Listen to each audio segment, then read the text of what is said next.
Père tout-puissant et éternel, notre Dieu, le Dieu des armées, encore une fois, à l'aube de ce jour nouveau, nous nous présentons devant toi tels que nous sommes, après une nuit passée sous ta divine protection. Nous voulons, ô Dieu, te remercier humblement pour la grâce que tu nous as faite une autre fois de veiller sur nos âmes durant notre sommeil. Merci, Père, pour l'armée céleste que tu as délestée pour venir se tenir auprès de chacun, de chacune de nous, tandis que nous dormions d'un sommeil de mort. Merci, Seigneur. Merci, Papa, de nous réveiller encore. Merci pour ce jour que tu nous gratifies dans ton amour. Merci pour les bénédictions sans nombre qui nous y attendent.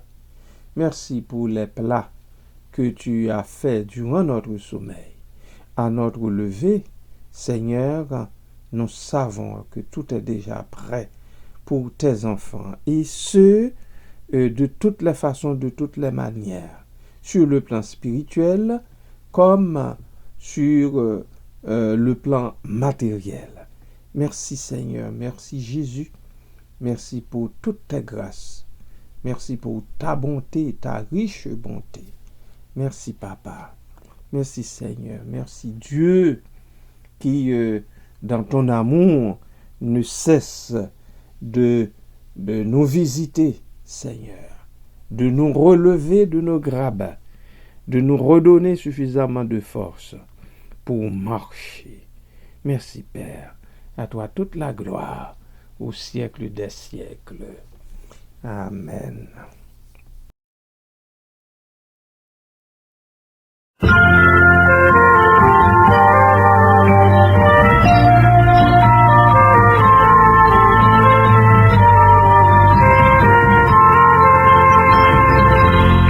tu es Dieu au-dessus de la terre, tu établis ton trône dans les cieux.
toujours dans la paix et la grâce du Seigneur Jésus-Christ. Après avoir entendu les paroles chantées par le groupe d'une telle chanson, eh bien, nous allons vous entretenir aujourd'hui sur la génération ou la nouvelle naissance. La régénération ou la nouvelle naissance. Cela dit, j'effectue un petit retour en arrière sur l'évangile de Jean au chapitre 3e. Jean chapitre 3, où le Seigneur Jésus eut à dire à Nicodème à maintes reprises, il faut que vous naissiez de nouveau. La nouvelle naissance est très importante, extrêmement importante. La nouvelle naissance est absolument indispensable à cause de l'incapacité naturelle de l'humain, aussi doué, aussi moral, aussi cultivé que puisse être un être humain, à saisir les réalités spirituelles, à comprendre Dieu, à lui obéir, à lui plaire, bref, à faire ce qui est agréable pour entrer dans son royaume. La Bible est très abondante là-dessus. Les textes suivants l'attestent. Jean chapitre 3, verset 3. Jésus lui répondit, en vérité, je te le dis, si un homme ne naît de nouveau, il ne peut voir le royaume de Dieu. Bien sûr, Nicodème ripostait, puisque c'était un docteur de la loi, il connaissait sa Bible, je dirais, par cœur, parce que le juif, eh bien, dès son plus jeune âge, il apprend à mémoriser la Torah. Sinon toute la Bible, mais la Torah, les Juifs connaissent la Torah par cœur. Alors Nicodème lui dit, comment un homme peut-il naître quand il est vieux? Peut-il rentrer dans le sein de sa mère et naître?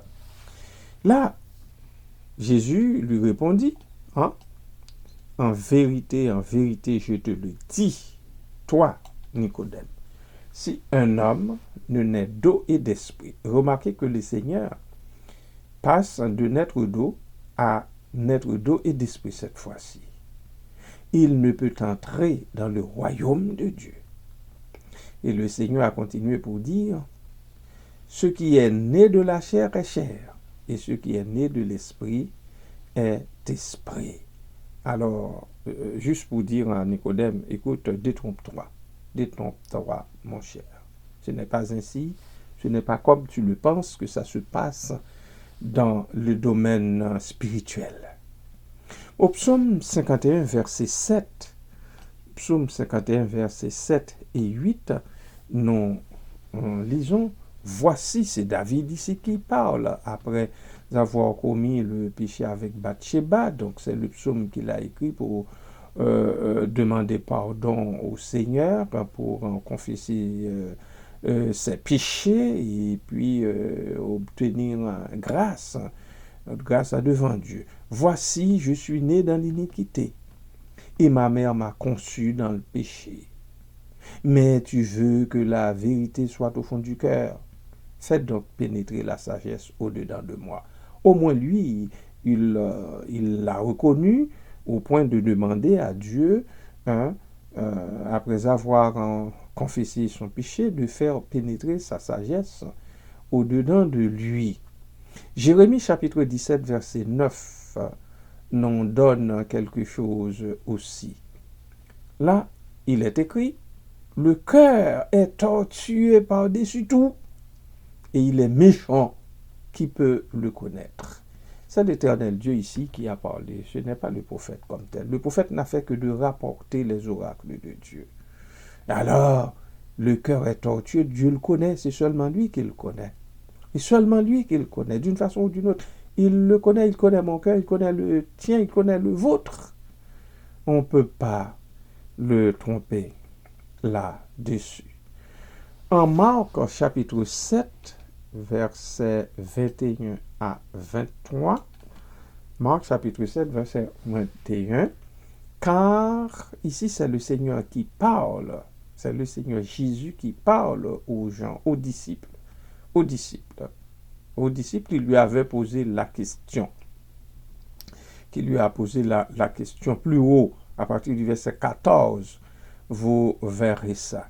Alors, rendu au verset 21, le Seigneur, après son étonnement du fait que les disciples soient en marge de cet enseignement, de ce qu'il venait de donner et de dire à la foule, car c'est du dedans, c'est du cœur des hommes que sortent les pensées, les adultères, les impudicités, les meurtres, les vols, les cupidités, les méchancetés, la fraude, le dérèglement, le regard envieux, la calomnie, l'orgueil, la folie.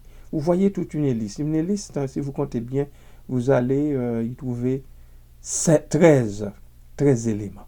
Le Seigneur a pris le temps de les citer aux disciples. Verset 23, toutes ces choses mauvaises sortent du dedans, et souillent l'homme. En Romains chapitre 8, l'apôtre Paul, pour sa part, nous glisse quelques mots là-dessus. Romains chapitre 8, à partir du verset 5. En fait, du verset 5 jusqu'au verset 8, nous lisons. Ceux, en effet, qui vivent selon la chair, s'affectionnent aux choses de la chair. Vous vous rappelez ce que le Seigneur Jésus a dit en Matthieu 6? En Matthieu 6, quand il a parlé quand il a exhorté les gens d'amasser des trésors dans le ciel, où la houille, etc., le voleur, le perce, le vol, voyez-vous. Alors, l'apôtre dit ici, ceux, en effet, qui vivent selon la chair, s'affectionnent aux choses de la chair, tandis que ceux qui vivent selon l'esprit s'affectionnent aux choses de l'esprit. Et l'affection de la chair, il va citer quelques éléments, c'est la mort, tandis que l'affection de l'esprit, c'est la vie et la paix. L'affection de la chair, c'est la mort, nous dit l'apôtre, tandis que l'affection de l'esprit, c'est la vie et la paix. Car, verset 7, l'affection de la chair est inimitié contre Dieu. Inimitié contre Dieu. En d'autres mots, c'est que l'affection de la chair est l'ennemi même de Dieu. Parce que qu'elle ne se soumet pas à la loi de Dieu et qu'elle ne le peut même pas. L'affection de la chair ne se soumet pas à la loi de Dieu et l'affection de la chair ne peut même pas se soumettre à la loi de Dieu. Verset 8. Or, ceux qui vivent selon la chair ne sauraient plaire à Dieu. Or, ceux qui vivent selon la chair ne sauraient plaire à Dieu. Nous avons un autre texte en 1 Corinthiens chapitre 2, versets 14 et 15. 1 Corinthiens chapitre 2, versets 14 et 15. Mais l'homme animal ne reçoit pas les choses de l'Esprit de Dieu, car elles sont une folie pour lui. Les choses de l'Esprit de Dieu sont une folie pour l'homme animal, animal contrairement à l'homme, alors l'homme naturel contrairement à l'homme spirituel. Et il ne peut les connaître parce que c'est spirituellement qu'on en juge. Verset 15.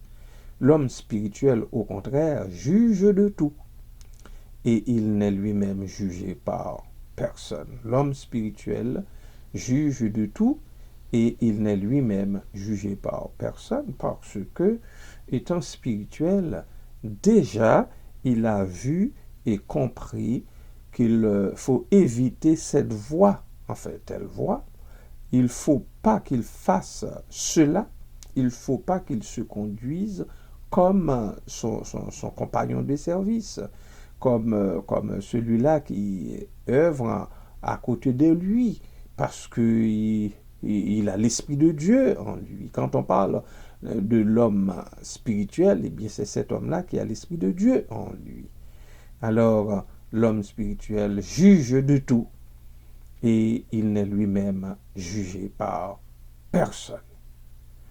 Et un dernier texte, Éphésiens chapitre 2, verset 1, « Vous étiez morts par vos offenses et par vos péchés, dans lesquels vous marchiez autrefois, selon le train de ce monde, selon le prince des ténèbres. » Selon le train de ce monde, selon le prince de la puissance de l'air, de l'esprit qui agit maintenant dans les fils de la rébellion. Oui, du temps de l'apôtre Paul, il a compris qu'il existait des fils de la rébellion qui vivaient dans la rébellion. Jusqu'ici, il y en a, au contraire. Je ne sais pas combien de fois le nombre est-il doublé, triplé, quadruplé, quintuplé, quoi. Verset 3. Nous tous aussi, nous étions de leur nombre, et nous vivions autrefois selon les convoitises de notre chair. En d'autres mots, eh bien, c'est pas parce que nous nous retrouverions là où nous sommes présentement que nous devrions frapper notre poitrine. Nous tous aussi, nous étions de leur nombre, il faut s'en souvenir, et nous vivions autrefois selon les convoitises de notre chair, accomplissant les volontés de la chair et de nos pensées. Et nous étions par nature des enfants de colère comme les autres. Il y a beaucoup de bien-aimés qui, quand ils rencontrent d'autres qu'ils qualifient de païens, d'inconvertis, et puis qui se font une gloire du fait qu'ils sont sauvés. Ils se disent sauvés. Ils se disent sauvés et ils qualifient d'autres de perdus, de condamnés, de gens qui vont tout droit en enfer. Encore une fois, bien-aimés, je vous en supplie, gardons-nous-en. Gardez-vous de maltraiter les autres. Gardez-vous d'émettre un tel jugement sur la tête des autres. Vous les voyez seulement, vous ne les connaissez pas. Vous ne savez pas combien d'entre eux, avant leur mort, ne diront pas au Seigneur, souviens-toi de moi quand tu viendras dans ton règne. Et à l'instant même, ils recevront la réponse que vous connaissez tous. Aujourd'hui même, tu seras avec moi dans le paradis. Alors, je le répète, gardez-vous d'émettre un jugement quelconque sur la tête des autres. Vous ne les connaissez pas. Vous les voyez tout simplement. Vous ne savez pas ce qui se passe dans leur fort intérieur. Laissez à Dieu le soin d'agir comme il veut, comme il a planifié dès avant la fondation du monde en ce qui a trait à ces gens. Faites attention, je vous en supplie. Et je sais qu'il y va de votre bénédiction aussi.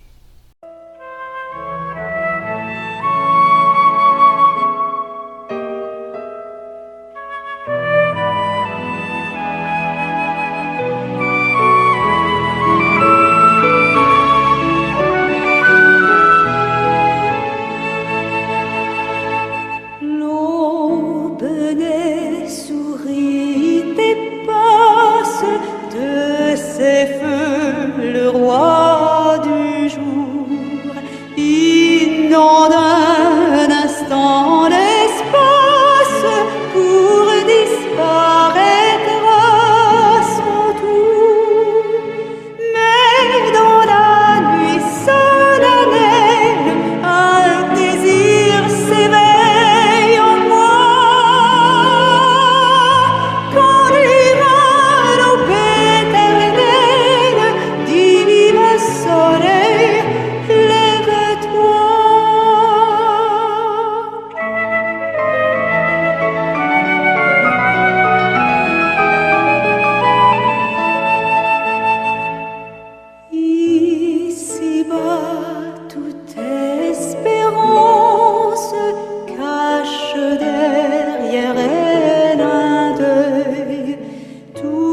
joie, une souffrance et toute vertu, l'orgueil. Mais au ciel, bonheur suprême, au ciel plus d'espoir déçu, je verrai le Dieu que j'aime et ne l'offenserai plus.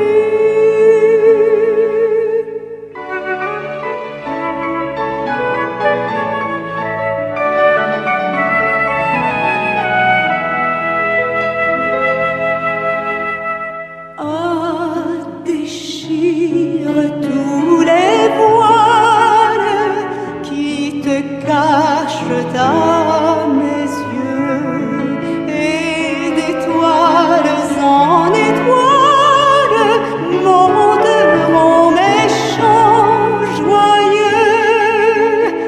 Mais qu'ici-bas j'abandonne mon amour tes douces lois, qu'en attendant la couronne, je sache porter la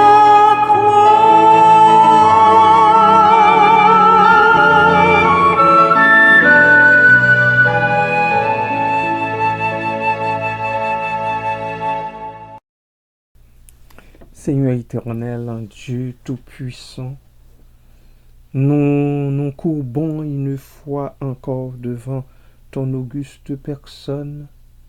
Nous nous agenouillons, ô Dieu, au pied de ton trône, d'où coule la grâce à la paix, d'où nous est venue la paix, Seigneur, cette paix que seul le Seigneur Jésus-Christ en donne, la joie, Seigneur. Nous te remercions. Nous te remercions pour l'opportunité que tu nous fais de pouvoir, ô Dieu, nous approcher de toi. Parce